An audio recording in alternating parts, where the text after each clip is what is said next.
go with the flow. Yeah, welcome back. Welcome back to CFB Enthusiasts, guys. My name is Jimmy. That's Jacob. That's Patrick. Welcome to another episode where we're going to preview and predict a week of college football games. This time we're in week 7. Yes, Before we sir. start on this stacked slate, go ahead and Nice. follow us or subscribe to the YouTube channel. CFB Enthusiasts. We bleed college football over here. If you bleed college football just like we do, you're going to love it over here. Go ahead and also follow the Instagram and TikTok. That's where you'll find a lot of our short form content. It is CFB underscore enthusiasts. Guys, like I mentioned, we got a lot here, man. We got a big game with a lot of big games with implications, including like a group of five, really good group of five matchup. We got rivalries, so we got Oklahoma, Texas, we got Michigan, USC, we got Indiana, Oregon, we got Ohio State, Illinois, Alabama, Mizzou. There's a lot of good games this week, man. There's also Florida A&M. I know we're not talking about it, but I feel like Florida's always going to have big games That's here gonna on be out. interesting too. Yeah. Florida A&M. I think one thing game we didn't have on here as well, Arizona State and Utah. That's Yeah. gonna be another good one. Oh, don't worry. Um, Somebody will cover Florida and A&M.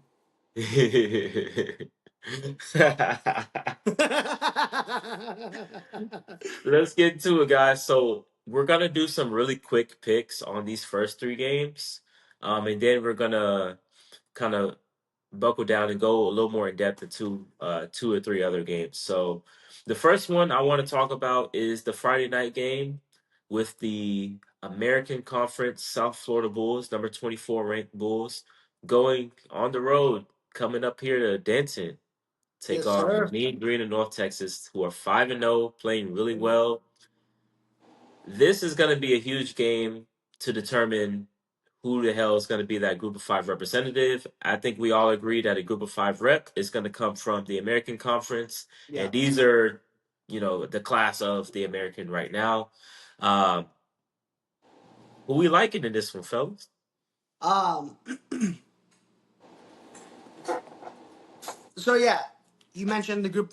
The group of five is probably going to come from the American. These two teams have the second and third highest odds right now to make the playoffs. Memphis is 23. They have the highest odds. Yeah, I was gonna say. But they're all going to play each other at some point or in the title game.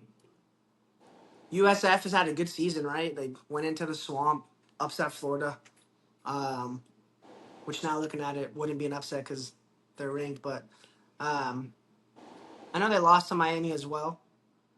UNT's having a crazy year, crazy story.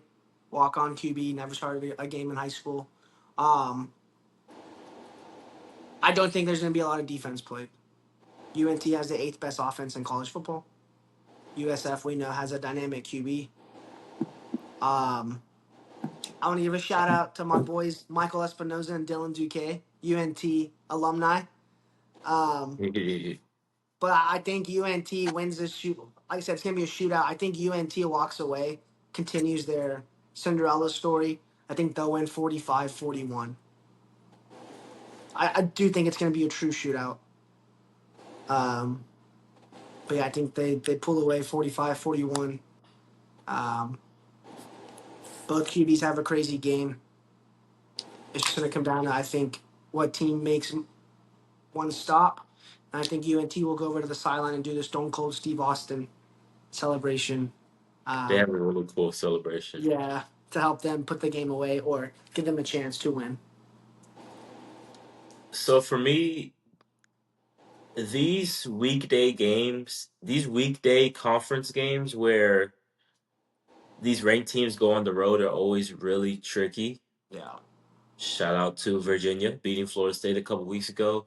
Those games are always really sleepy, and the road team or the favorite team or the ranked team aren't locked in the way they supposed to in these Yeah. type of games, which has me wanting to lean towards North Texas, but I just know more about South Florida. If I'm Yeah. being honest, they're more battle tested. Even in the loss, they played a Miami team that is phenomenal, Yeah. right? And I think there's a lot to be said in that. I think there's a lot of value in that. So I think South Florida's going to be able to weather the storm, knowing that they have a short margin for error, and I think they go into Denton and come out with the dub. I like it. I think it is going to be a shootout. Yeah, I like that. Yeah, I think there are two games, like you said, real fast before you go, Jacob. There are You're two good. games versus Florida and Miami could be a pivotal. Like they know what they have on their roster and what they're capable of. I'm with y'all. The winner of the American makes the playoffs. Yeah, of But course. here's where it gets interesting, right? Because Memphis is ranked, South Florida's ranked, UNT's 5-0, Navy's 5-0, and they're 3-0 in conference play. And you can't forget about Tulane, who's 4-1 with I the forget about Tulane. Yeah. one loss to Ole Miss. But I looked at their schedule. Here's where it gets crazy. Navy plays UNT, South Florida, and Memphis. Memphis plays South Florida and Tulane. UNT plays Navy and South Florida. South Florida plays UNT, Memphis, and Navy, and Tulane only plays Memphis. So Tulane has the inside track. Tulane has it. I feel like they have the inside track, but we're not even we're talking about the game. Sorry, South Florida, UNT. I don't know. I feel like loser of this game may be a playoff elimination game. Yeah. I mean, really, all their big conference games remaining. Right. It's just going to be interesting. We were talking about the American winner being in the playoffs, but what if all these teams eat on each other? Yeah. I don't know. We'll see. I don't know. I'm getting away from the point. I still think if they eat on each other, the committee will value that over like a Boise State or a Sunbelt team. UNLV. Absolutely, but what I was saying 5-0. I did talk about them in the preseason. Then like a Mountain West team like UNLV could sneak in. I would love that. So, but I don't know, man. I'm with you, Jimmy, and Pat. You may have said it, but just those Florida and Miami games, like they're battle tested. Like they played. Like they're gonna be like, oh, UNT, man. Like we went to the swamp. We went to play Miami. Like this is North Texas. Like you got a blackout. So what, dude? We played in the swamp and won. I think it'll be close to start. I do. I don't like Jimmy. I'm with you. I don't know too much about UNT, other than the fact that they score a shit ton of points. But South Florida runs a rock, so if they can control the clock and play defense, I mean, I like South Florida in this game. I do. I hope UNT wins. I do, just because I have friends that went there, and it's a DFW. It's a Metroplex team, but I think South Florida wins. I think they end up winning by 2 scores, unfortunately. So. Well, that's good. At least we all three didn't pick the same team. But like I hope UNT wins, but I think South Florida wins. Next one, number 1 Ohio State goes at Illinois. I think Illinois is ranked 22nd or something. 17. They're creeping back up. Had a couple really good wins after that really terrible loss at Indiana a couple weeks ago. That's in the rear view mirror for them. The game in yes, it is. Yeah, it is. Yes, it is. So it's not the greatest environment. I don't think Ohio State will be overwhelmed at all. I think Illinois has an advantage from the standpoint that they're not playing at the shoe. Yeah. So that's going to help them out. Illinois is a tough physical team, and I think they're a lot better offensively than people will give them credit for. We talk about Brett Bielema, they're just this tough-nosed defensive team, but they can put up some points. They can put up some points, but it's going to be very hard to put up points against this Ohio State defense, and I don't think Illinois will have enough answers to keep up with Ohio State. Even if this is a lower scoring type of game, I can see Ohio State just squeezing them, and it's going to be something along the lines of what they did to Washington, like 24-6. They didn't need to do too much offensively, just rely on the defense and get out of there. Illinois doesn't have as good of an offense as Washington, so I don't think they're going to be much of a threat to Ohio State. So give me Ohio State. I think they I think they roll in this one. I'm not gonna lie. I think they roll. Yeah. I'm with you. Yeah. I think. Oh, sorry. Oh, I think. Well, first off, Brett Bielema all time in his career is 1-5 versus Ohio State, so he's not starting off well. I also think Ohio State is the best defense in the country. They're up there. They're top. They're They're so good. they're a top defense. Like it, I have no I mean, issue. they're probably I, the I best have no issue defense. saying they're the best defense. I think it helps that they have Matt Patricia, who's been around the NFL for a while and is throwing all this NFL looks at you, and they just have some studs on that defense. They're a very balanced offense too. Like again, Julian Sayin, new quarterback, but they average 180 rush yards a game, which in True freshman hindsight, running back. yeah, and in hindsight, it's ranked like 120 in the country. But dude, if you're giving me 180 rushing yards a game with a new starting quarterback, I can take that. He doesn't have to Yeah. do much. You control the clock. You play defense. I like Ohio State. I don't think they're gonna just like they haven't really done all year. They're not gonna kill them. They're not really blowing people out anymore because it's not this run and gun Ohio State offense that we've seen. It's a more balanced. Jimmy, I'm with you, like a 28-7 type. I'm gonna go 28-10 Ohio State. Yeah. I think they dominate from start to finish, and I got the Buckeyes at 28-10. Yeah. Shout out I mean, to I'll Juice Williams. do it. Shout out to Juice Williams, Illinois. Y'all don't know who that is? No clue. I just kind of rolled with it. he was the he was the Illinois quarterback that went into Ohio State in like 2007, and he beat number one Ohio State. Oh yeah, yeah, He yeah. balled out. Yeah, I just want to shout out to him real quick. Shout Juice. out you, Juice. If you're seeing this, Juice, Dude, give us a follow. sorry, Juice, but we all picked against your team. I'm sure he would pick I against us. think, I think Ohio State went. I pretty much covered it. I have their defense is elite. Um, they have Bo Jackson running the ball as a true freshman. Bo Jackson, Um, what a guy to have. Well, and you then they know have his actual first name? uh, His actual first name is, I'm throwing y'all for a loop. It's actually Lamar. So you can literally call him Lamar Jackson or For Bo Bo Jackson Jackson. or Lamar Bo Jackson. and that's fun. I They don't know have how the two. hell I don't know. They have two good backs. They have a freshman, I think, from last year, James Peoples or something like that.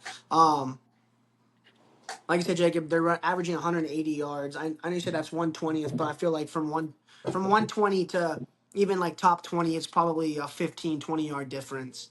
Um, but their defense is just so damn good. Like we've seen it week in and week out. And the biggest thing, I know you said they're not playing this run and gun offense, but even when they do go more spread and passing the ball, Julian Sain's so efficient. Like, he doesn't turn it over. He doesn't make bad throws. I mean, I think it helps that his receivers are freaks, but I think they go in there and just have no issue. I have it 35-14. I don't even know if Illinois was 4-14. I think Ohio State will get one or two turnovers in within Illinois' 40, so that'll help them to score. But they're not gonna have to get fancy. They're not gonna have to air it out. They'll be able to control the tempo, just run it, maybe get some big plays off of setting up the pass, but they'll dominate from start to finish. Ohio State's given up 25 total points this season. We're almost halfway through. That's actually They've fucking given up 2 touchdowns this season. to who? One UT. to Texas and then one to Ohio. It was a long ass touchdown, I think, right? I think so. Yeah, The good Parker old Navarro. school, the old school, the Jimmy Burrow. Yeah, All that right, last defensive. quick one we got. Number 15, Michigan at USC. This is gonna be a very interesting game. It was a great game last year. Different quarterbacks though. I like Michigan, man. I'm a big fan of what they got going on. I just said if Bryce Underwood was anything resembling a quarterback, Michigan was going to be a lot better, and he is, and he's getting better every single week. With me watching him, Yeah, he's feeling more comfortable. I think they're putting him in more advantageous situations to succeed. instead of that bullshit they wanted to give him at Oklahoma. That was a terrible game plan. But they've improved since then, and I think he's improved since then. Going Yeah. against a porous USC defense, I think they're gonna put up points. I think Justice Haynes might have another monster game. He's so Another good. one. He's a home run hitter, and he's good. He's good for 50, 60, 70-yard run in this game. I think USC is going to put up points, but it's going to be hard to do that time and time again against Michigan's defense. So Yeah. give me Michigan winning this game. Um, give it to me 28-24. I like it. Uh, yeah, Michigan, their offense has been good. I mean, they're going to be good defensively, but like you said, Bryce has gotten better every week, and he can for a freshman. He's throwing good. He's passing the ball good. I thought this was interesting. This is one of 3 games this weekend where the unranked team is the favorite. They're at home though too. USC over Michigan is a favorite. UNT over USF is a favorite, and Utah over Arizona State is the other favorite. But I also get it too because think about it. All the teams that you just said that are favored, they're at home. Yeah, and it's not like I think they're 1.5 or 2 points, so it's technically the 3-point favorite that you get for being at home. But I think it's gonna be a shootout. USC's defense is hit or miss. Michigan, I haven't really watched a lot of Michigan this year, but I know they always have good defense. But I think the biggest differential is going to be a freshman QB versus a third-year QB. I think USC has Michigan has Justice Haynes, like you said, he's good for 150 yards probably tomorrow and some big runs. But USC has a bunch of different guys that can run that can run the ball. I mean, that can run the routes and catch the ball.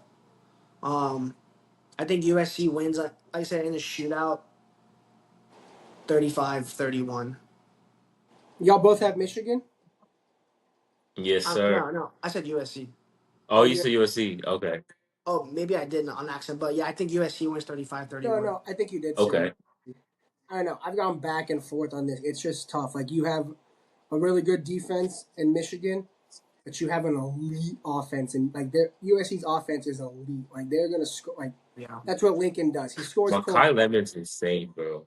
And Jacoby Lane's back. Like they're healthy. Their receiving core is healthy. Like I think they put up. Look, I know Michigan's a good defense, but I feel like the underrated aspect of the game is Michigan is traveling so far, right? Yeah. So think about this. It's at 6 o'clock for USC, but for Michigan, it's at 9 o'clock for them. So it's a 9 o'clock kickoff for Michigan. So like I don't know. I know they have school, so they can't go super early. I don't know when they're getting there. Like I don't know how long their Probably body. Friday. I don't know how long their body gets to adjust, but to me, like that's a big aspect of the game. Like you're used to kicking off between 11 and 7 or 11 and 6, and now you're kicking off at 9 o'clock your time. Like that's a big. Like your body's got to wait. You're Well, used to this your one, night games. You're used to your night games being done when you're going to be kicking off. No, right. that game's being about the third quarter. So You're right, I think USC is yeah, gonna because normally if they have a night game, they start at like 6. 6 or 6 So they'll 30. probably done. So you're Yeah. talking about a 9 o'clock But kickoff. but that's exactly what Lincoln Riley was talking about when they had to go to Illinois, Yeah, and it was a noon game, but it's really a 9 a.m. a game 9 for a.m. USC. loss. Yeah. That field goal. USC won. USC lost. You're right. USC. Yeah, USC lost on the Illinois field goal.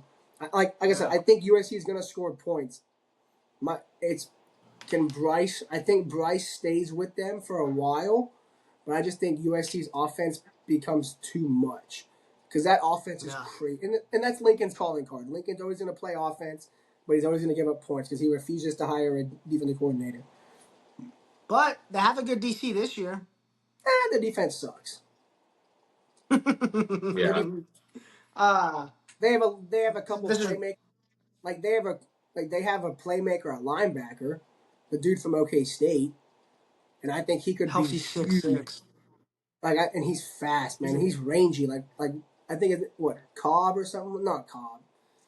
Yeah, Cobb. Cobb. Mason I It is know Cobb. who you're talking about. Yeah. Yeah, like dude, that He's dude is also rangy. 6'5".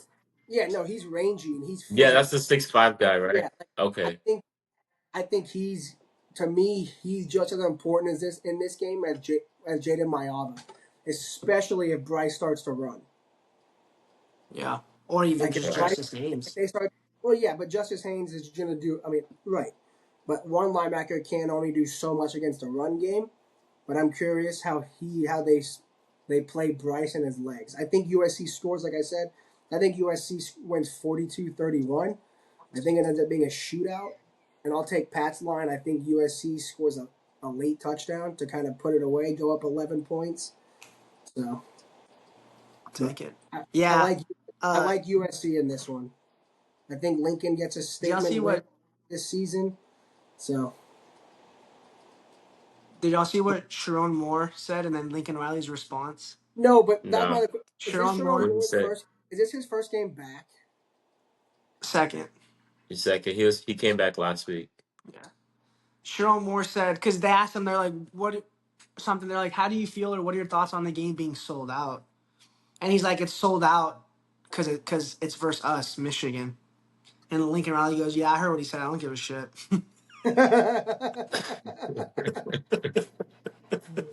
I love I their coach. mean, I think he's right. I think they're Yeah, both. bro. I am curious. Yeah. US. Michigan travels, so I'm curious how much Michigan fans are there. Yeah. But USC does Yeah, they'll like be there for sure. they're not like UCLA. They do a relatively good job of getting fans there. I was gonna say they have loyal fans They're in definitely California. they're at least the big brother in the city. Oh, facts. Yeah, absolutely. Facts. UCLA's yeah. They still have that tarp. They still have that tarp over their stadium too. They So do they, yeah. in the end zone. But that's gonna be a good game. That's a great Yeah. color matchup too. Yeah. Michigan's traditional unis, It's just USC two. traditional I would say it's unis. just like I love seeing two classic uniforms go head to head. Like LSU Bama Yeah, two always blue shown bloods. like LSU Bama's always two blue bloods for sure. Two blue bloods for All right, sure. guys. Speaking of blue bloods, another great uniform matchup. Two traditionals. Red River. Number 6 Oklahoma. No number next to Texas, so just Texas.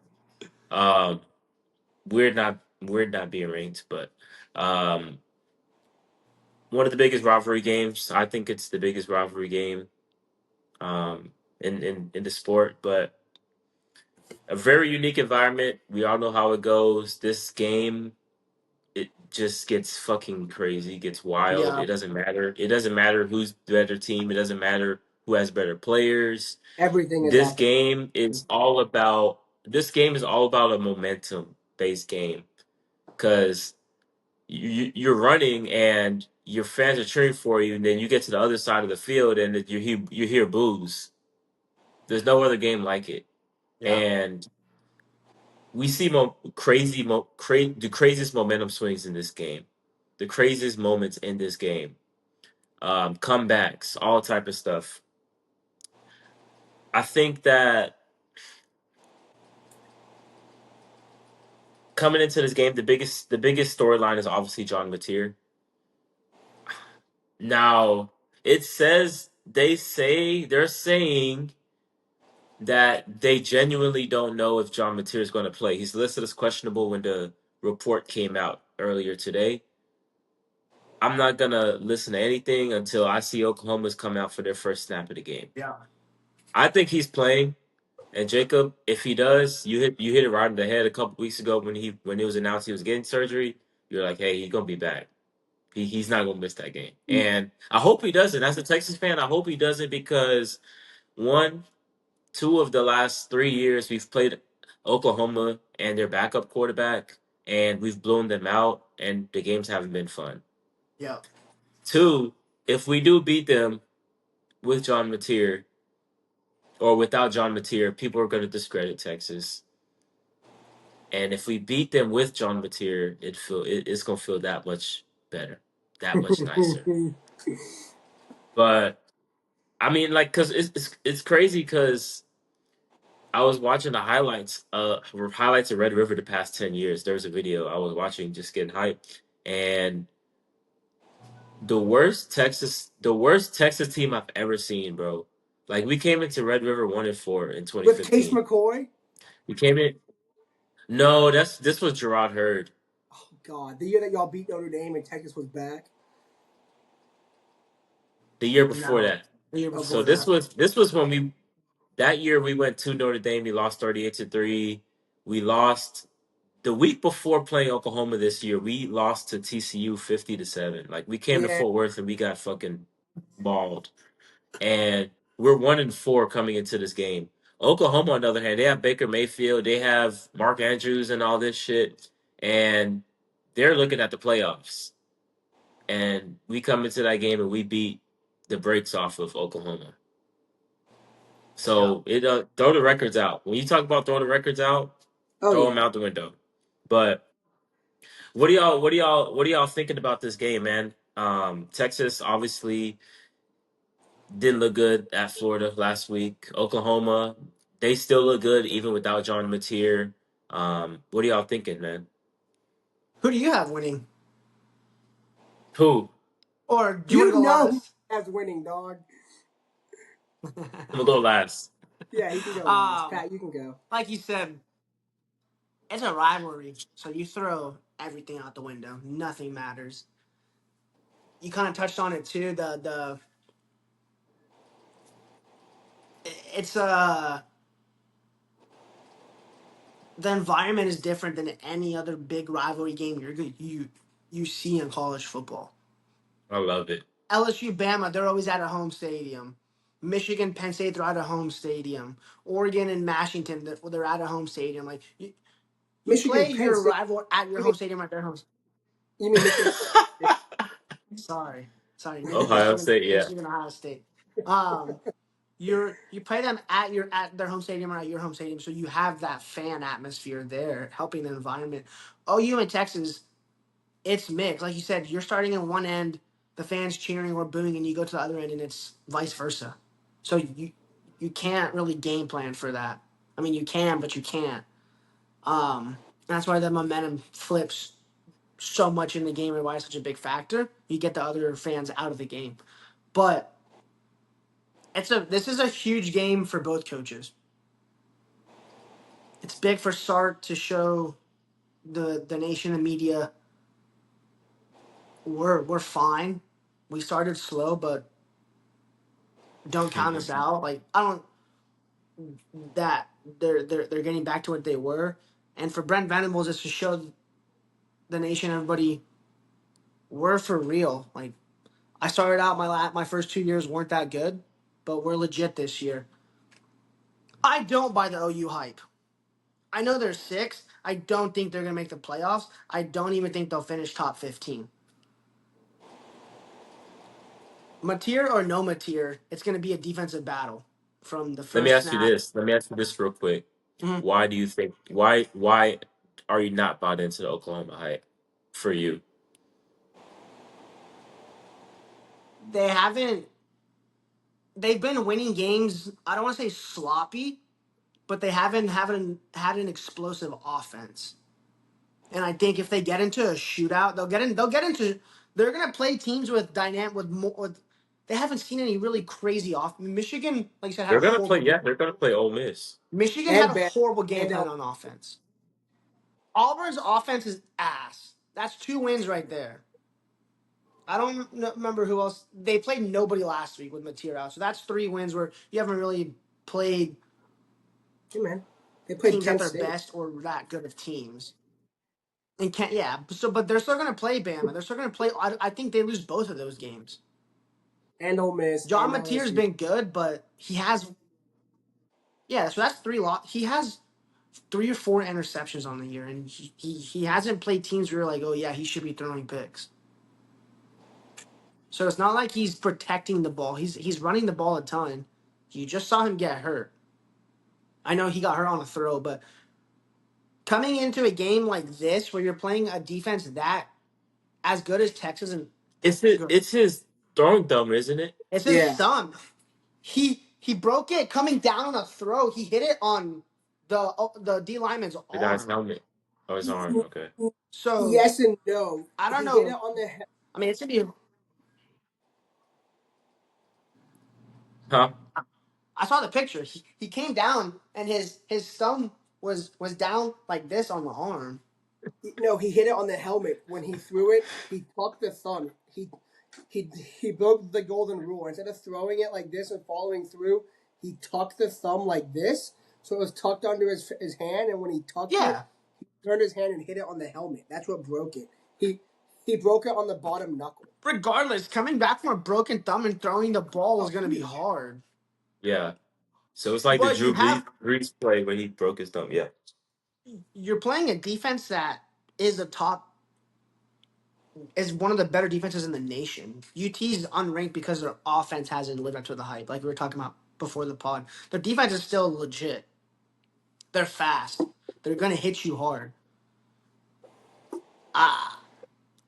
I don't. He's not gonna be rusty, but I think he might be timid. Throw the ball, or he's gonna be quick to get rid of it. I don't know, but Mateer or no Mateer, That's gone. if UT can control the tempo, huh? Sorry, I was watching Shohei. If get UT popped can out. control the tempo of the game, what? I didn't say anything. What'd you say? I said I was watching the. Oh, I thought you said baseball. Shohei popped out. He did. Oh, where was I? Oh yeah, the defense is for UT is playing as good as I would say like any defense, and not any defense, but they're playing legit.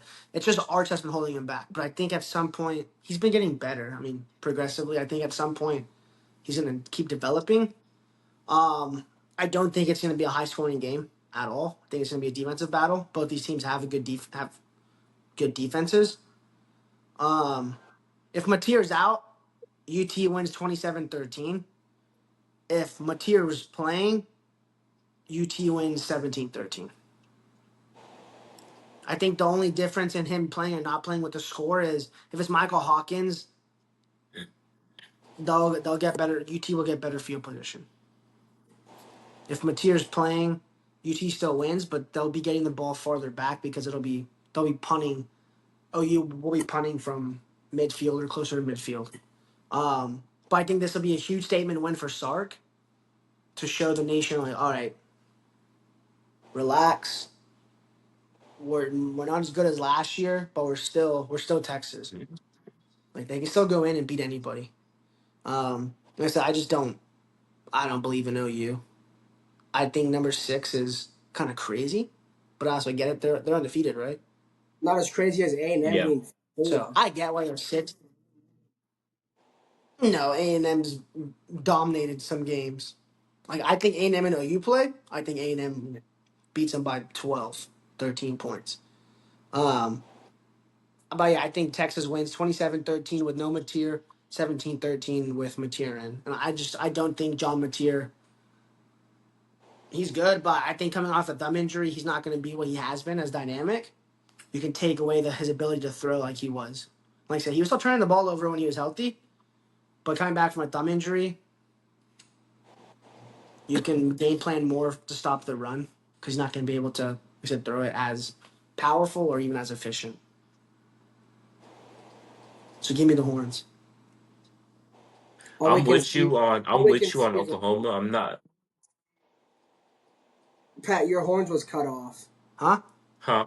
Your horns was cut off. Oh Right yeah, here? put it in the middle. Yeah, all I There can you see. go. Am I not in the middle? No. You got to put it in front of your face if you're going to do it. There you go. There you go. There we go. I'm with you, Pat, on Oklahoma. Like, not to be biased. Yeah. I even if I'm not high on their team. I love their defense. Their defense is Defense is cold. crazy. Their defense is, and that's the biggest concern for me heading into the game as a fan. But offensively, Mateer just carries so much of the load, bro. They're And Oh, too one if he's not dynamic. able, if he's not able to like carry the load like he's been doing, even against us, I'm not sure that's how well they're gonna play. Yeah. Because I mean, unless Torrey Blaylock just starts running the ball and Jaden Otten just starts turning back into himself and they can run the ball all of a sudden, okay, now we're talking. Now that's a very dynamic Oklahoma offense. Yeah. But like I said, if Mateer can't play the way he needs to play, and he's Superman for them, if he can't play the Yeah. way he needs to play, I mean, honestly, they'd probably be better off with Hawkins. But I think if Mateer's going to play, he's going to be good to go. He's going to be comfortable and all that. So I'm expecting his gunslinger mentality. Um, yeah. So like I said though, I think the biggest concern for Texas is going to be on the flip side. Offense has been struggling.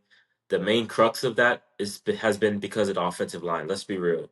I'm not going to listen to these people that anytime they watch a Texas game, it's just all about Arch. Has Arch played well? No. But does he get Has he had if protected? time you to if you throw? if you're really looking at this, if you're taking off those hater glasses and you're actually looking at it objectively, because people are gonna have their preconceived notions about Arch and Yeah. this guy sucks. Okay, you can say he sucks all he wants to, but can you actually give me football reasons? Yeah. The real reason why their offense is struggling is because the offensive line is dog shit. Soft. These guys, we can't get a push up front. Can't run the football.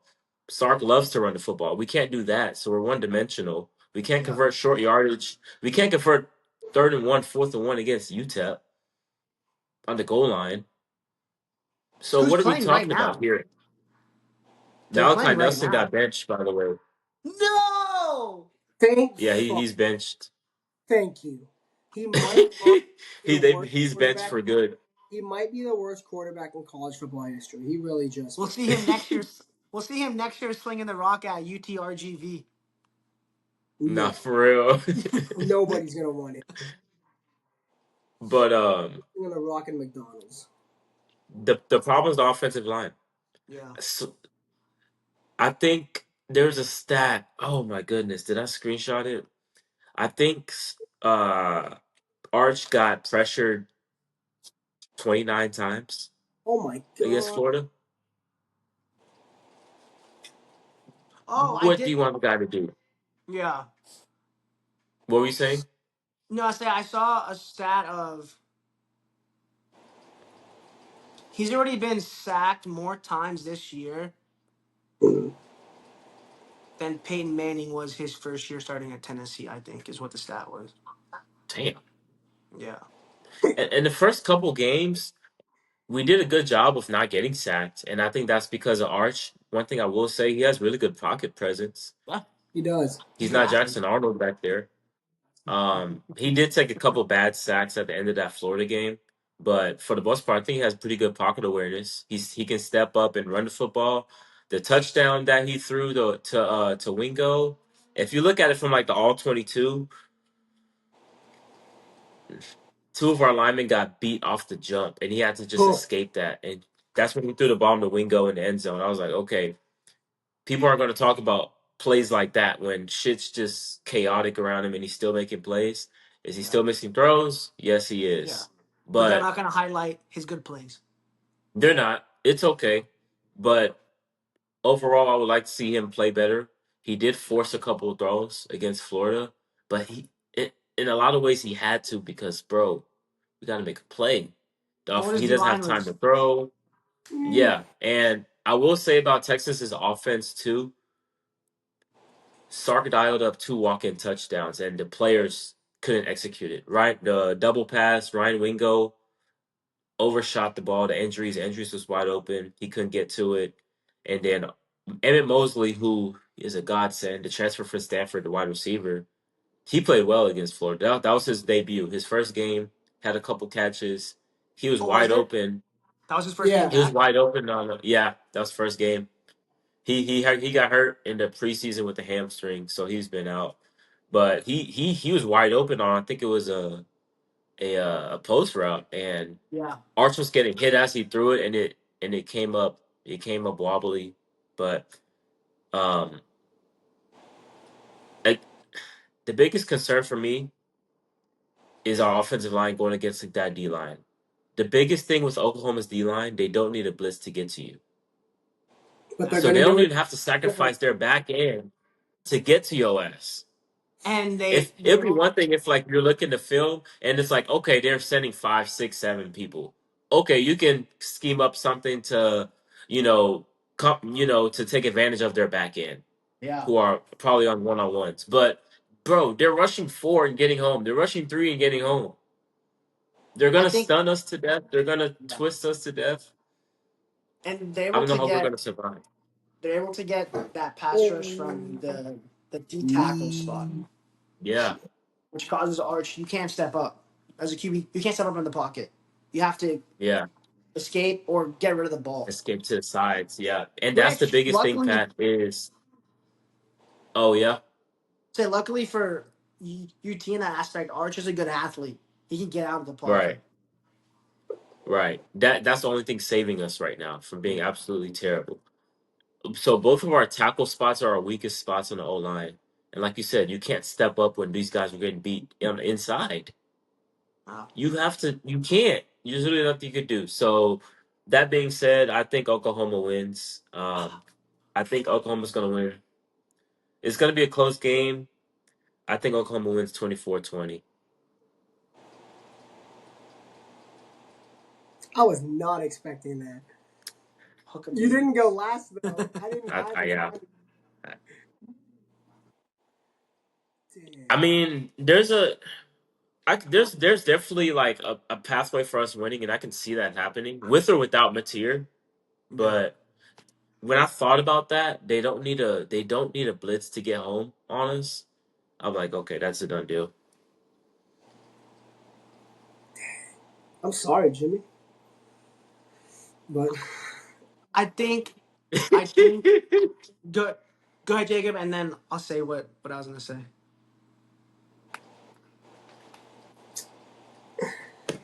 I liked what you. Yes, the O line is bad. The O line is really, really, really bad. And if I'm Venables and I'm watching tape from the last whatever 4 or 5 weeks that it is, like if I'm watching the Ohio State game and I'm watching the Florida game, like when Arch makes his bad throws, because he does, and it's not all his fault. Like you said, the O line, but all of his bad decisions per se come when he's under pressure, right? Like his 2 picks against Right. Florida. Yeah, he threw 2 against Florida under pressure. Like I think Oklahoma scores a touchdown on defense. I do. I think they get one on defense this week. I also think Venables is going to come out blitzing. I do. I think he's going to come out firing the gun and blitzing because if you blitz on the first couple drives and you get that pressure and you put Arch under the pressure, now it's in his head. Now it's in Sark's head. Now he calling plays. He's like, okay, do I need to keep the tight end in to protect? Does the back have to sit back to protect? If they got to protect, well, now that's one less guy running around. You know what I mean? So I do. That's the other thing too. Yeah, we're playing a lot of like 12, or we're playing jumbo to where we only have 2, 3 man routes. And the other thing too is with the blitzing. Like I'm a big believer that when you play a mobile quarterback like Arch, when you blitz him, you kind of mitigate his legs. So if you get him under pressure early and now it's in the back of his head, now it's in Sark's head calling the plays. Like we'll see. I do think I'm with you. I don't think Arch has played as bad as people make him seem, but I do think he's made a couple really bad decisions. Like that one pick against Florida where he threw it in a quadruple coverage, like that was bad. You know, I'm really curious Yeah. if Mateer plays. Like I really am. But I also get Brent Venables' side of being so like non-committing to it, not committing to it. You're is Huh? Can you hear me? Hello? You keep Okay, you cutting in froze and for a out. second. I think you're good now. Oh yeah, it just said Oh, it it reconnected. reconnected you. What was I saying when it cut out? Oh yeah, you're good. Okay. Well, what was I saying? Mateer. You said Oh yeah, Mateer, and then you said I you're a big don't believer know. in Venables doing something. No. I'm curious if Mateer plays, but I also get Brett Venables' side of not committing to it. Can you hear me? Can y'all hear? Bro, what the hell? No, You're cutting in and out, I think. I think it's you have the background up. Is affecting your Oh, connection. really? I don't know. I just wanted him to take it down to see the orange wall behind him. What the? Hello? Oh, he gone. Shit. Oh no. There. Yo, it's the burnt orange wall. Oh, hell no. For everybody watching the pod, that orange wall behind him is not for him. That's for me as a kid. I I can't painted my change wall my orange for the Longhorns. I can't change my background. Still can't hear you though. You have to just connect on your phone and get off the Wi-Fi.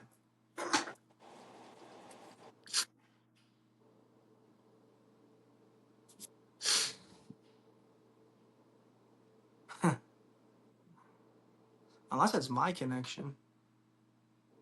Can you still hear me? Yeah, I hear you. Can you hear me now?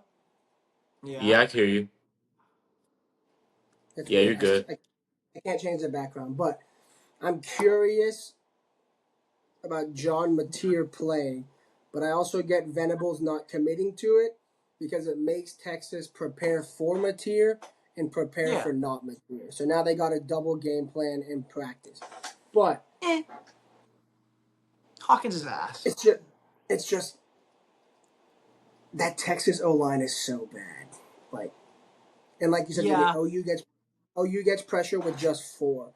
And they're gonna twist, they're gonna stunt, they're gonna do Yep. all kinds of things to where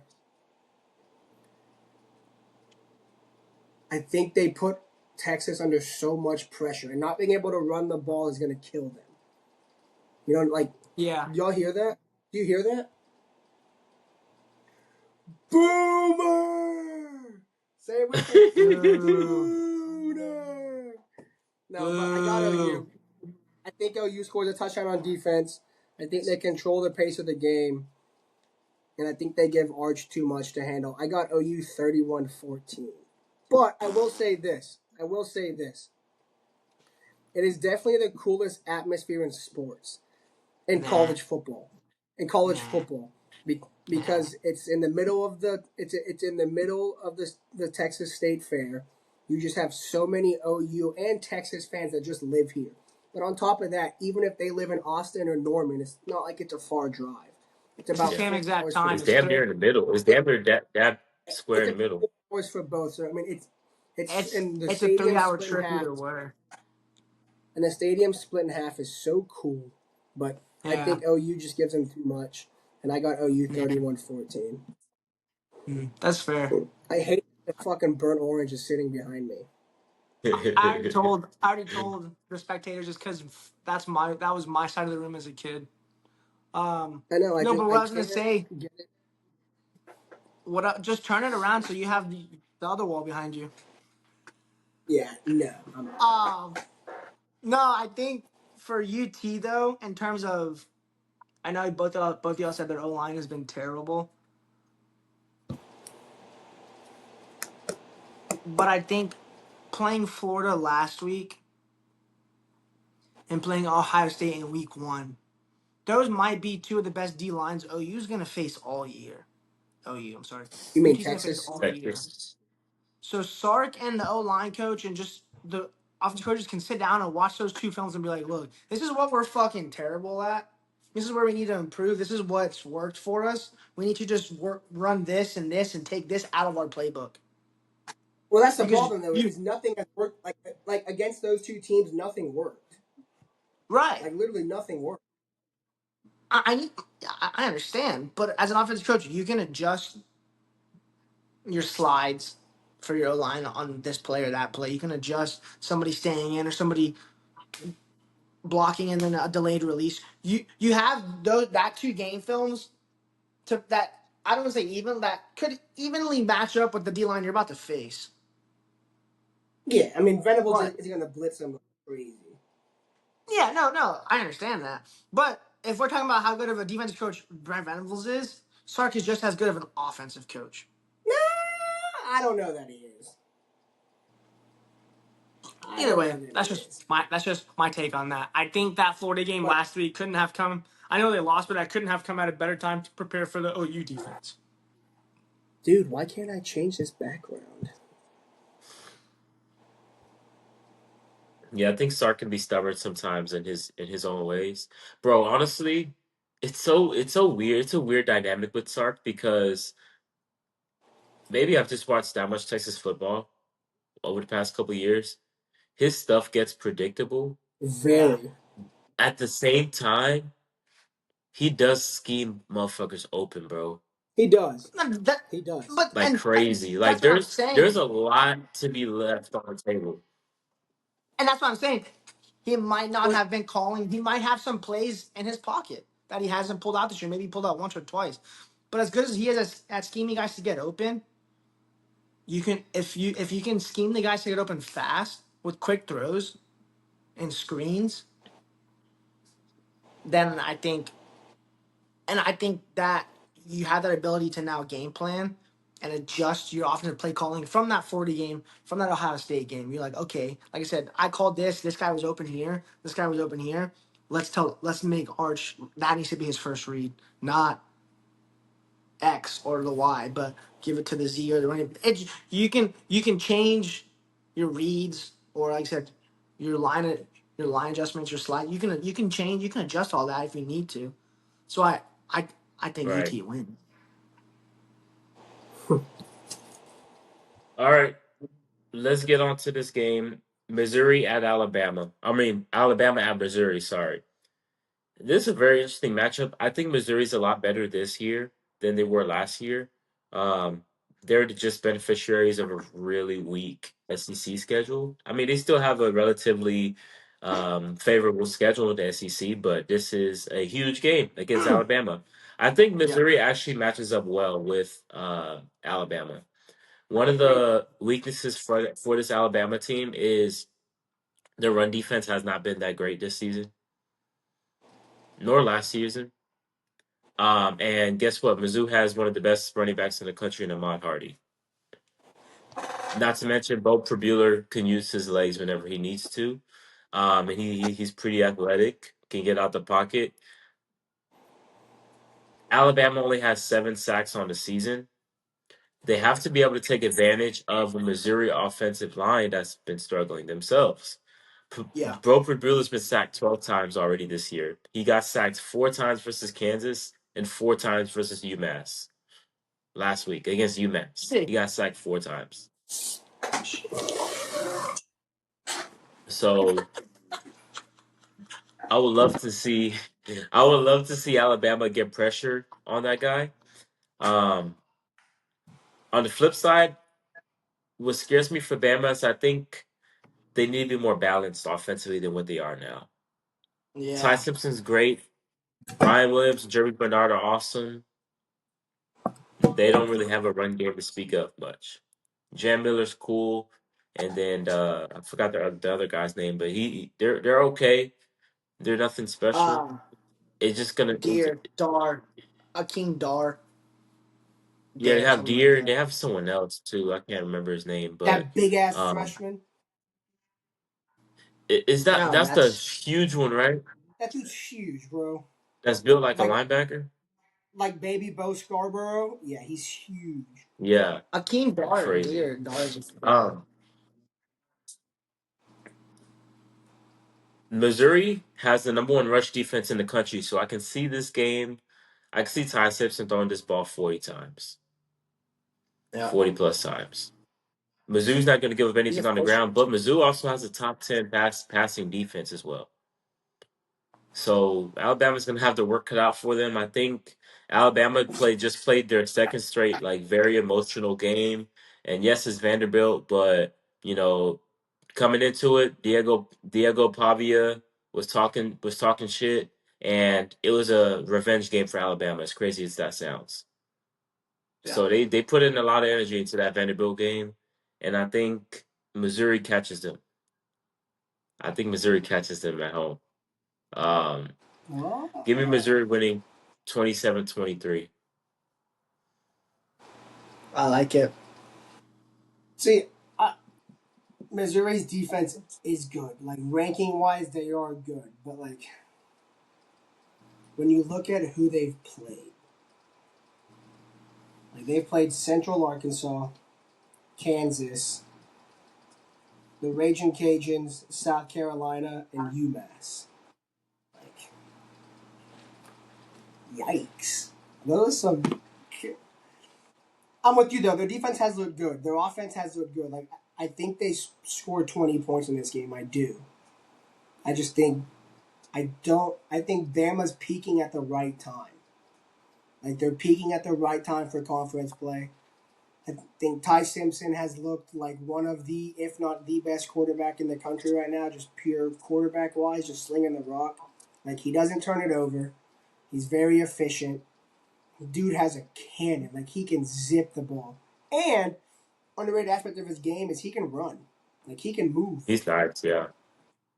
Like he can move. I did see Ryan Williams is questionable and Jalen Mabwaki or whatever is doubtful. But I think they Yeah. have enough guys on the perimeter to make plays, and I think Ryan Williams will play. I think they score points. I think they give Missouri all they can handle, and I got Bama rolling 45-20. Mm. That's just Pat, pure BT right there, man. Shit, that that's a lot is. of I points. think I think this would be it's gonna be a great game. It's at 11, so it's gonna kick off. It's gonna start. We have number one in at 17 and 8 at 14 at 11 a.m. to kick off the great Saturday. Ohio State and Illinois and Bama, Missouri. Um, Bama, Jacob, like you said, they're peaking. They look like they're back per se. Whoever wants to say that, but they look like they're back to what they can be. They're playing at a high level. I know you read off Missouri's schedule of those 5 teams. They're not great, but at the end of the day, Missouri's not banged up. They haven't had to get super physical. No, They don't have guys struggling with injury, possibly questionable or doubtful. So I think they have that to their advantage. They're fully healthy. Like their starters probably haven't played a full game yet. Maybe the South Carolina. South Carolina. Um, yeah, that's what I said. Besides maybe that, you gotta. Eli Drinkowitz is one of the more underrated coaches in college football. That's facts. But I think Missouri's backfield of the 2 transfers is the real deal. Like they went there for a reason. Where'd They Hardy have come from? Louisiana You Monroe as a Louisiana true Monroe. freshman last year. That's He was a right. true freshman. Yeah, he's just a sophomore, yeah. Um, Yeah, he's a stud. Bo Prabula went there to start. Penn State fucked up. They picked the wrong QB. That's another discussion. But Missouri has just as good of a chance as anybody to win the SEC right now. Like the SEC is pretty open. Like there's a lot of teams that can compete to win it. If you're just looking at pure like from here moving forward. I think this is a big game for Missouri to see what what do they have, like what kind of team is this? What are they going to be moving forward? Because this is going to be one of the better teams they're going to play all year. Their Yeah. defense, like you said, is good, but they haven't played anybody. So, but I think their defense is still good. I mean, they went into those games and they took care of business. But I think at the end of the day, it's gonna be a physical SEC battle. It's hard, regardless of who you're going to. It's hard to go into an SEC stadium as a road team. That's Missouri's facts. not an Greatest easy. conference in America. Missouri's not an easy place to play either. Yeah. I think Missouri wins 24-21. Y'all both I have think it's down to the Missouri. wire. Yo. Yeah. I think it's down. I think it's I down to like the it. wire. Possibly even a game-winning field goal at the buzzer. But I think, 24-21. It's going to be your typical ground. I don't think it's going to be an explosive offensive game. It's going to be a physical, I'd say ground and pound kind of game. And Hardy has that ability to just make plays happen. So does Bo Perbula. He can move on the ground too. Dude, he's a freak. Yeah. Last game on the dock. Indiana, Oh number shoot. 6, Indiana. 7. Number 3, Oregon. How we feeling? Indiana's what? 7. They're 7. Yeah. How we Pat, you feeling, want to go last? fellas? Or do you wanna go, Yeah, I'll go Pat, you want to last. go last or first? All right, all right. You wanna go I'll go I'll last? kick it last. off. I will say I'm this: just I gonna owe Kurt Signetti and a Paul. Sorry, go for it. no, I'll say so. I don't take What were you forever. gonna I'm say? just gonna read straight from what I have typed out. Whatever I go. That's fair. I do owe Kurt Signetti an apology because I've kind of been his biggest hater per se, but I think he's a really good coach. I do. I think he's a really good coach. I think he's gonna meet his match in Dan Lanning. Like, listen, I know Indiana made the playoffs last year. They also didn't play anybody. Like I mean, they'll make it the again. teams that they played last year that huh? The They'll teams that make they it played again. last year that they were supposed to lose to, they lost to, right? It's in Autzen, right? Yeah. Yeah. So it's in Autzen, arguably one of the hardest places to go play. Dan's gonna have them boys ready. Like them boys are coming. Like they are gonna be full. Like they are going to be ready. That place is going to be loud. It's a night game in Autzen. Probably the biggest. Has Fernando Mendoza played there before? No, right? Yes, with Cal. His first Maybe career at start Cal. ever. Oh, his first career His start. very Well, first collegiate he can. his very first collegiate start, he went to Autzen and started. Well, he can relive it with the same result on L. I think Oregon comes out firing. I think Dan's got them ready. I think Oregon wins safely. I think they take care of business. I got them winning 28-17. I think it kind of stays that big of a. I think it stays, 10 points throughout the game. Never really gets down to like a one possession game. I think Dante Moore does what he does, makes plays, doesn't turn the ball over. But that Oregon running back room, man, like they're so good and they're so physical. Yeah. Like you're not gonna okay, you may slow down Jaden Lemur per se, but then you got De'Aaron Hill coming at you. I think he's their best running back. I really like That the dude's a year Hill. stud. He's so good to me. Like Yeah. that dude is a freaking stud. Like I think he's the best back in the room. I know he's a freshman, and I really don't care. That dude can play. Like Dan's gonna have him ready. Like I said, them boys be coming. Like they're gonna fly around. I got Oregon 28-17. I'll go ahead and Google Signetti after the game. He'll have one more loss, but I like the Ducks. I like the Ducks. Quack quack. I like the Ducks too in this game. I think it's gonna be a close game that is gonna leave us, I think, respecting Indiana. Um, I think for Indiana to have a shot in this game, they're gonna need to run the ball effectively. They like to run the football. I think they're gonna need to be well balanced offensively if they're going to have any chance in this game. Especially going on the road at Oregon. You don't want to put too much pressure on your quarterback to make all the plays. You have to have a solid run game. You have to sustain drives. And when you can't sustain drives against Oregon, they will wrap you up quick. They'll pack you up. Because they're just so efficient on offense themselves. And the thing I like about Oregon a lot is they're very versatile. They're very versatile. They can pass, they can run, they can win a shootout, they can win a slugfest. Whatever you need, they can do that. You know, they can hit you with explosive plays through the pass game. They can dunk you down the field. I really like what I see from Oregon offensively and defensively as well. They're very physical. They shut down Penn State's run defense, run rushing attack a couple weeks ago, 64 which I was yards. impressed with because I thought Allen and Singleton would be able to have success, and they didn't.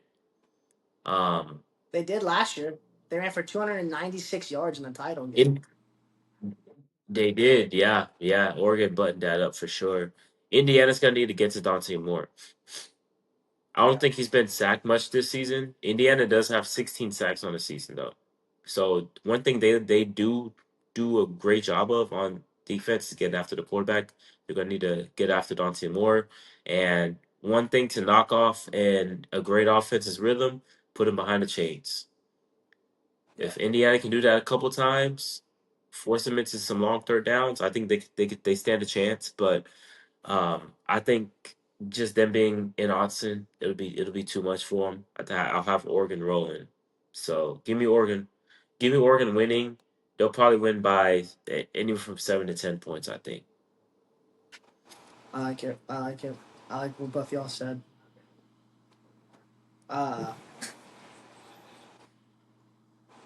It's another top 10 matchup for Oregon, back-to-back games, which I love as an Oregon fan. But this time, it's in Austin. I've been Indiana's biggest supporter all year. Like, I've been on their hype train since the get-go.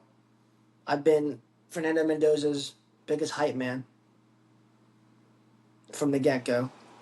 I think this is the battle of the two best QBs in college football right now. I think the biggest thing with both of them is neither one of them, Jacob. I know he was gone because he didn't say anything about that the QB. Oh, can you hear me or no? Oh, I can hear you. Hello. Oh, okay. I think the biggest thing with both of the QBs, Mendoza and Dante Moore. No, it doesn't make. Neither one of them turned the ball over, which is the benefit of the offense. Is you don't have to worry. The defense. You're not giving the other team extra possessions.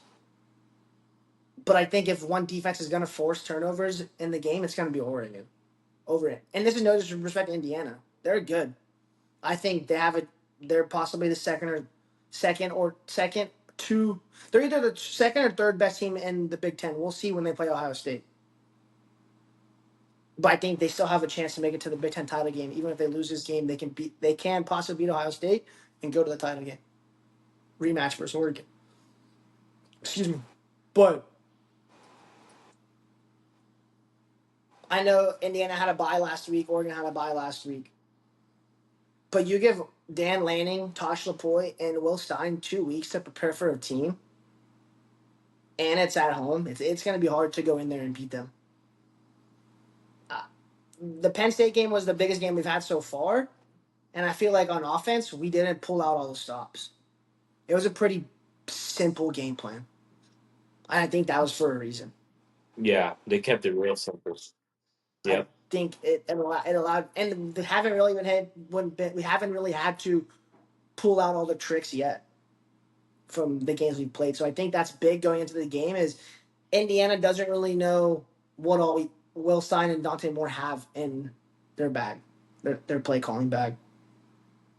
The biggest thing is going to be controlling the line of scrimmage. Like you said, Indiana likes to run the ball. Oregon likes to run the ball. Oregon can stop the run. I saw something today at work when I was typing this out on lunch. The average weight difference between Indiana's O line and Oregon's D line is 45 pounds. It's a lot. Mm. It's gonna be hard to move those guys off the ball.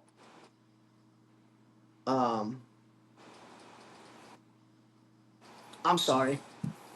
It's the other way around. Our offensive line is 46 pounds on average per player, more heavy than Indiana's defense. My bad. So I think That sounds about right. and like I said, Oregon doesn't give up sacks. Like they haven't in the last couple of years. I mean, even since with Mario Cristobal, they didn't give up a lot of sacks. With Alik Terry now as the O line coach, they don't give up a lot of sacks. So like I said, you keep Dante Moore clean. You don't get them in. Oregon doesn't get themselves in 3rd and long. It shouldn't. That won't be an issue.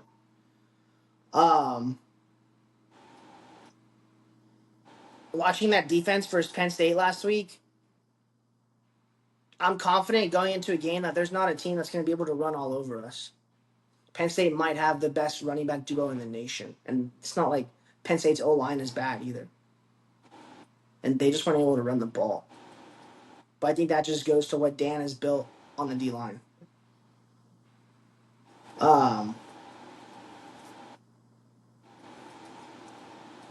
I think Jacob, you mentioned you're not going to out physical Oregon. I think it helps when you're able to constantly rotate 4 running backs, so they're not getting tired.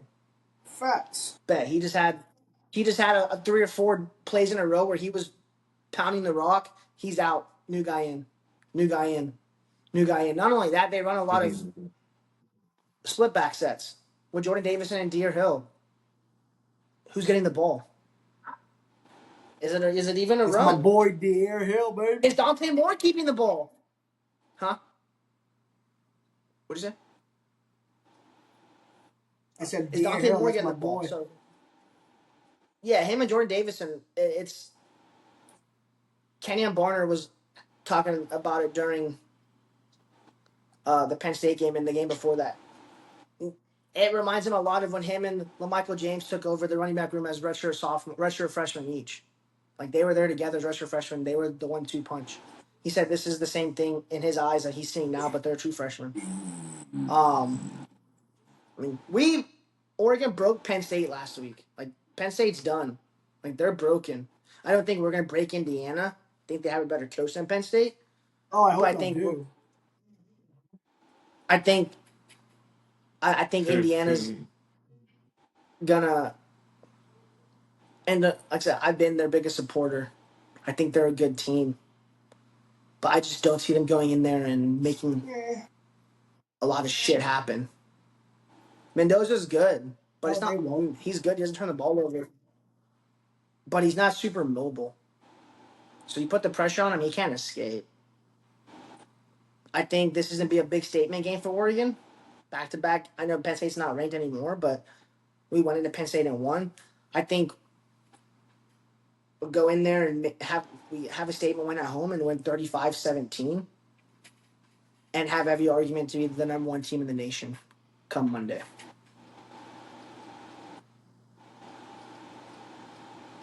I love it.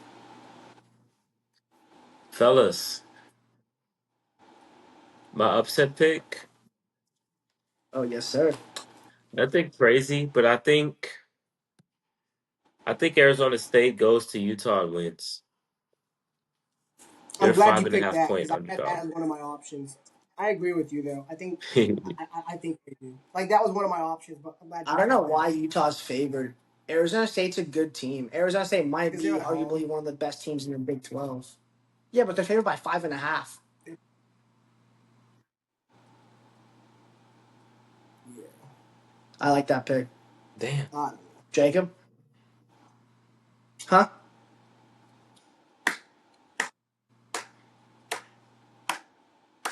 Are you really picking them? Down go the Aggies. Tell you, man, there is Well, I no, really hope. I hope so. there is not a more dangerous coach in America than a hot seat Billy Napier. Like That dude just loves to start out slow and get on the hot. Like something about him. But like, how about you just start the year thinking, okay, I'm gonna get fired. Like, let's just start the year like that. Like, why start out slow? So Like, I think. is he gonna save his I job think they're again? also peaking. Yeah, I think he will. I think they'll finish 8-4. Like, I think they'll beat A&M. I think that's a big. I think it'll be a big statement win going to Kyle Field, beating A&M at night. I would love nothing more. Oh, we know. We know. Love that. ESPN's What's Bob your upset? Weishan. ESPN's Bob Weishan. I think that's how you say his With name. shoes him. And Louis Riddick. With shoes him. Yeah. And Louis Which dude Riddick have remember? been that guy. And Louis Riddick have been on a crazy run with the games they've announced over the past month. Week 3, they I announced Georgia saw Tech that. was the underdog versus number 12 Clemson. Georgia Tech won. Week 4, Syracuse was the underdog versus Clemson. Syracuse won. Week 5, Virginia was the underdog versus number 8 FSU. Virginia won. Jimmy, I'm sorry. Week 6, Florida was the underdog versus Texas. Florida won. The underdog has upset the favorite in 4 consecutive weeks when that team is on the call, including 3 top 15 teams losing to unranked opponents. This week, their call Colorado is hosting 22 Iowa State. Wow. So that's my upset pick. Colorado Well, upsets Iowa State just because. technically, Baba Shuzen is not going to be calling that game. It would have been his game, Fuck. but I think he's doing something else. I don't know. I think he does baseball too, so I think he's doing baseball. So some other Going guy's into the taking his spot playoffs. this week, but it is still Louis Riddick Wait, don't they work Alrighty, for Louis Riddick. ESPN because now? isn't MLB playoffs going on? Yeah, but Yeah. not on ESPN though. I think he's still. I think. Hold on. He's doing something.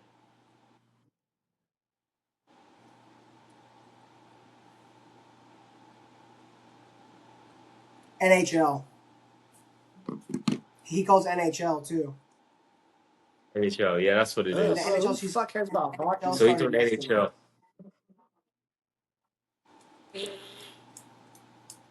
Yeah, he's I doing guess. He's NHL. the Either way, ESPN. But you're Like, picking yeah, you're picking he's the Colorado. I guess. I don't have the other games in front of me. I picked it solely like I Hey, have they're it all gonna typed pull out for right they're here. gonna pull for Coach Hold on. Prime. Facts, bro. He just They're had gonna surgery pull one today. for I'm they're like, Coach gonna what? Prime. what? Yeah. Facts. Facts. Yeah, they're gonna rally Dude, around him. he needs to just retire. Like just retire, just take care That's of what your I was health. thinking Like, too. I was just like, bro, you're being too much of a Yeah, bro. burden for like your guys, man. yeah, Like, and like not only that, you're not a your good enough son's coach to go through that. and why like your son's in that. I know he's in the NFL. Why not just enjoy the time with your family, bro? Like Exactly. Colorado, you're not. I like Dion. Yeah. He's a good guy. Colorado is not great, but they're not the doormat of college football like they were with him. They were before he got there, but they're not winning a natty. You're not like just enjoy. You have nothing to prove in the football world. You're a first ballot Hall of Famer. You're one of the greatest defensive players, He's greatest immortalized. quarterbacks of Yeah. all time. Like you're, yeah, bro. Like you were great at your job on ESPN as an analyst. Like you have nothing to prove in the football world. Wasn't he on NFL Network? Like Yeah, he was it on was NFL sad. Network. He was. It was him He and used to do the Shannon Sharp were draft. together. Yeah. Remember, he's the one that interviewed Like, Lamar after he got drafted. Yeah, yeah. he was. He was. You have Yeah. the best part? But yeah, I think The he's gonna trivia. retire after this season. I think he'll step down after the season. It was sad to see him. He was walking. He was playing. He was on the field with no shoe because he was in so much pain, bro. Like on Saturday. Yeah, that's not fun at all. Like just Yeah. nah, bro. I mean, he loves football and he Yeah, loves I think football and he he does. loves mentoring young guys. That's why he's doing it. Yeah, And he's and great. He's a he's a great really good mentor, person. but Like I get. damn. Yeah, Just- you can Really still good impact person, all these great players' mentor. lives. A great mentor, great. He's just not a good coach. Like just let's just go enjoy life. Like just Yeah. Yeah. Well, that's gonna wrap it up. That's gonna wrap it up for Wait, the week trivia's. 7 preview prediction video. This one was long. What about the I ain't got no What trivia. about the trivia? I don't Ah, either. I have no trivia. Do you? Pat, I you got have one? one. You know, I came prepared. I'm It's all fast. It's right. fast. It's fast. We talked about some of these guys, but do you guys know the top 10 active head coaches and win percentage? In no order. Yeah, Kyle Whittingham. Kyle Oh, Whittingham. in order, I'm not gonna get that. No. Yeah, but No, no, Kyle no. I say it doesn't Whittingham, have to be Kurt in order, but Signetti. Kyle Whittingham is Oh, not on the Kalen list. DeBoer. Kurt Signetti is Kalen DeBoer. Signetti's 4, DeBoer's 6, Kirby Smart. Um, Kirby yeah, is Kirby. Is 3. Kirby on there? So you have 3, 4, 6. Who? Who has the someone Is who has on? the highest Jacob, is who one. on Matt there? Oh, Ryan Day Matt has the highest one. Ryan Day's number 1, yes. Matt Yeah. Campbell. I, no. Nah. Matt Campbell's not on. James So you got Franklin. Ryan Day, James Hell Franklin. no.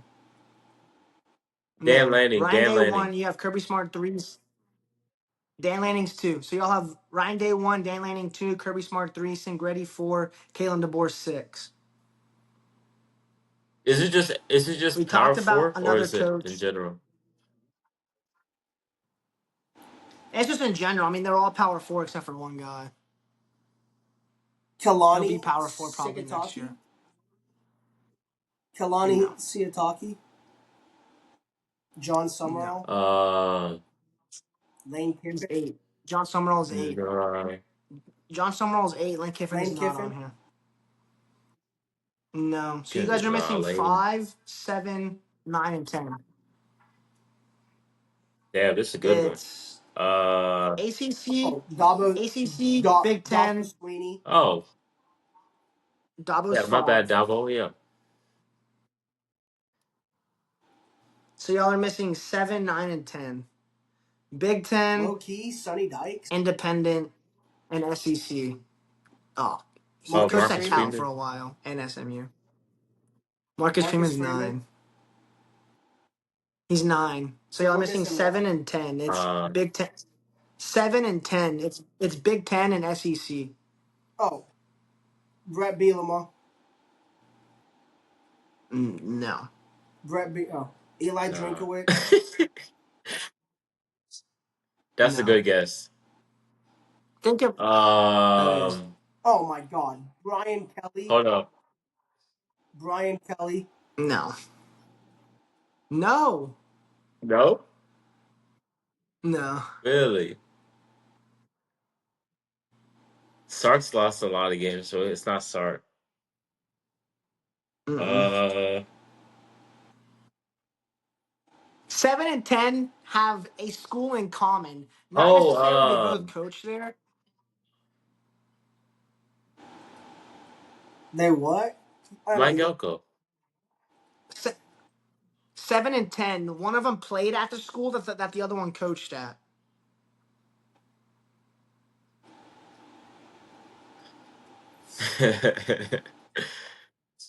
uh, Sharon Moore. No. You mean just tell oh you guys? yeah, Just tell Sure. you? yeah. 7 is Lincoln Riley.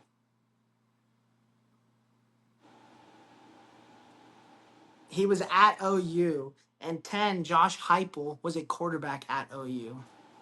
Ah, okay, Josh Heupel. Okay, Yeah, I didn't. I He like that. surprised me. I didn't think he was. He's at 739, but he won a lot of games at UCF. But that was it. That was my whole trivia. Nice. I like that. Well, go ahead and like, comment, share, subscribe if you're watching this on YouTube. If you stayed this late into the episode, I appreciate you so much. Go ahead and show us some love. Follow us on the Instagram and TikTok, CFB_enthusiast. That's where you'll find a lot of our short form content. We'll be starting to push those out a little bit more. Other than that, cheers to another week of college football. Hopefully, it's another great one, guys. Go Ducks. Other than that, Should I'm be. It Jimmy. should be another That's great weekend. Patrick. That's Jacob. But we are out. Peace. Peace.